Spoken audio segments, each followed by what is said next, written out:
Nancy Pelosi still knows how to draw attention. Which I bought into the Pelosi fund. Yeah? It's doing really well. I bet it is. Yeah, it's doing really well. It's beating my own money, guys. In recent years, Pelosi's trades have drawn plenty of attention, but after Caleb walked Joe through the details, he was kind of shocked. He also pointed out that the problem is much bigger than many people realize. Nancy Pelosi is the scapegoat. She's the one that everybody beats on. It's red, blue, across the line. They're all doing it. And today we're covering it all. So here we go. You Following can along. basically just mirror them. So you could say, okay, buy BlackRock, whoa, and you could whatever you want to buy, whatever they're doing, you'll do, like sort of like the Pelosi stock trader. Yes, which That's I a good bought one. into the Pelosi fund. Yeah, It's doing really well. I bet it is. Yeah, I only put $1,000 in there. I was a little scared, but it's doing really well. It's beating my own money, guys. So, I mean, It's kind of hilarious. she knows what she's doing, or people knows what she's doing. Yeah, someone knows something. Yeah, they know something. It's crazy that it's legal. It's Yeah. crazy that you could know, oh, we're going to do this big deal with AI chips. And so NVIDIA makes AI chips. I'm just going to buy a ton of NVIDIA stock. And then, boom, we pass this thing. Hey, look at that, 500% increase. Whee! I think my thousand's up like 20 or 30% in just a couple months. It's crazy. It's crazy. S&P 500, what he searched up, averages 10% a year. So it's crazy. We'll get to Nancy's specific moves in a minute.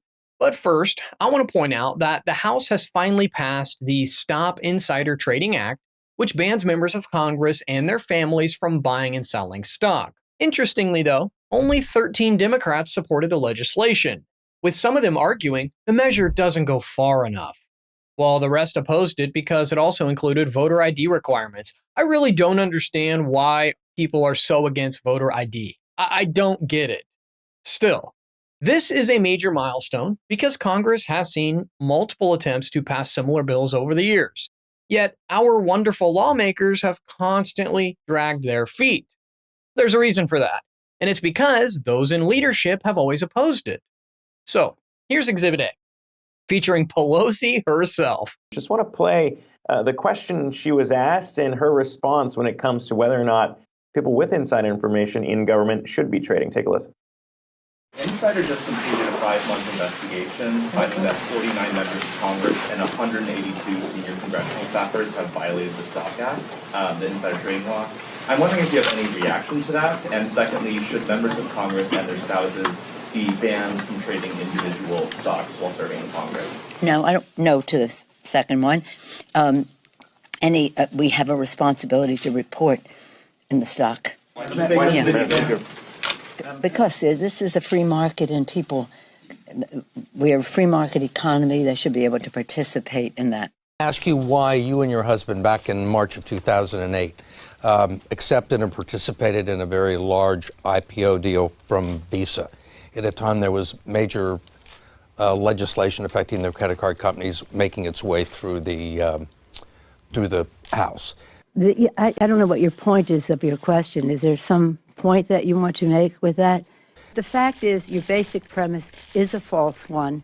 Just to be clear, Nancy herself was really never accused of making these trades, and she's always maintained that whatever investment is tied to her is handled by her husband, who is apparently so good that he makes Warren Buffett look like an amateur. That's not an exaggeration. Beyond the Visa controversy we just saw on 60 Minutes, according to a New York Post analysis, over Pelosi's 37 years in office, she and her husband have made at least $130 million in stock profits, a return of roughly 16,900%. 16,900%.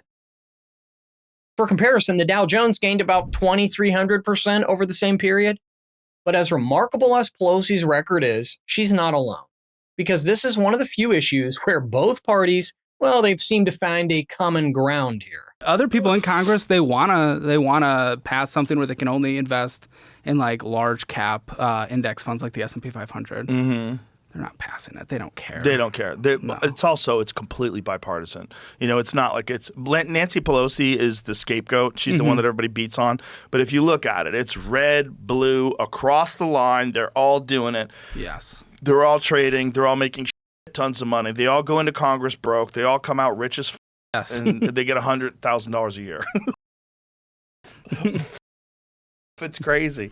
What is pull up the Santos case, find out what's happening. Big investigation just opened up yesterday or today. Oh no, he just got a pardon for something else. He bet on he went on Instagram or something, and he was like, "Hey guys, I'm gonna 100% be at the State of the Union. 100%, I'm gonna be there. Here's my seat." And then he immediately bet that he will not be at the State of the Union. Yeah. So 4 people close to him have been working with the FTC on that. Oh my God, he's retarded. Yeah. That's so After dumb. a pardon and everything. The prediction markets, this disease on our country, has also become the new frontier for insider trading.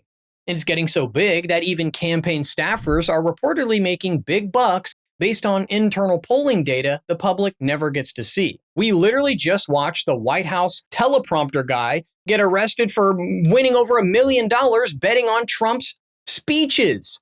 In one particular absurd case, 3 congressional candidates have been banned on a certain platform for betting on their own races. On top of that, it's turning politics into a game, with some of these platforms partnering with mainstream media outlets that now run segments or data distributions sponsored by the prediction markets themselves. It's just this loop that only dumbs down politics, but it's going to affect everyone in the long run. But to really show how insider trading has been a bipartisan problem, we put together a quick compilation highlighting some of the biggest examples from recent years. 97 members of Congress have reported financial transactions that could be influenced by their committee assignments. This comes from a New York Times analysis of transactions between 2019 and 2021. The practice of congressional trading has come under renewed scrutiny after several lawmakers from both parties traded stocks suspiciously timed with the start of the pandemic.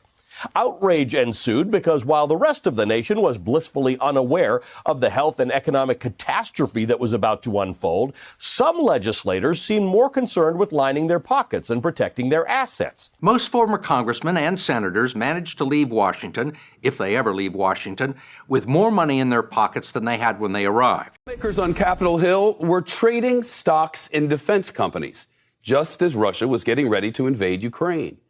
One of those lawmakers is the Republican Congresswoman Marjorie Taylor Greene of Georgia.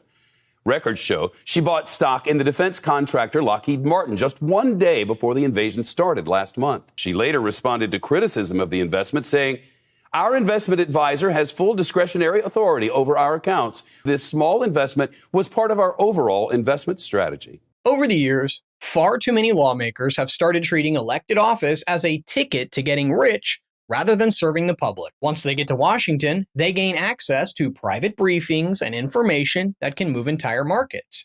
Yet they're still allowed to trade the very stocks affected by the policies they help shape. That goes a long way towards explaining why Congress is so dysfunctional and why it never seems interested in policing itself. After all, the people benefiting from the system are the same ones expected to fix it. So while the public gets nonstop outrage, political theater, and endless gridlock, many of the politicians they elected are quietly building fortunes that will outlast their time in office. Let me know in the comments your thoughts on the story. Don't forget to like and subscribe. And remember, you heard it here at the Dais.